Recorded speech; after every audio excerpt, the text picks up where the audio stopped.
Okay, so we're going to talk about two types of probability that we see. We see experimental probability, and then there's a classical approach or a theoretical probability.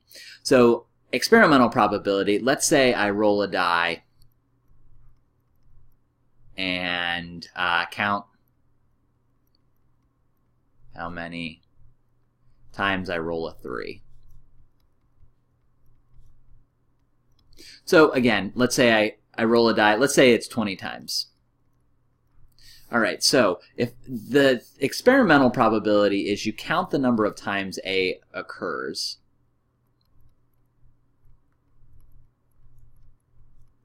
and then you divide that by the number of trials. So in my example over here with rolling a die 20 times, so I know I rolled it 20 times, and then let's just say I got the number 3 7 times. So that would be my probability, would be 7 out of 20. Classical approach to probability is if each simple event has an equal chance of occurring, this time instead of actually flipping the coin, we're going to do what's called the theoretical, which is on the bottom, that's going to be the number of items in the sample space.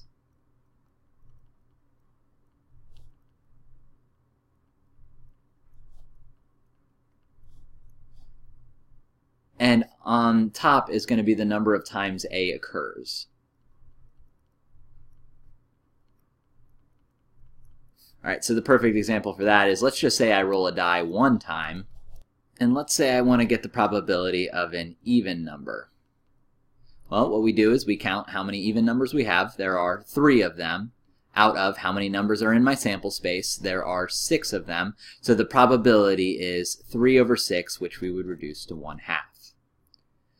Finally, we're going to look at an idea called the law of large numbers. So I'm going to show you an example of a nice, this is called a probability simulation. So again, you see what it does is it simulates flipping a coin.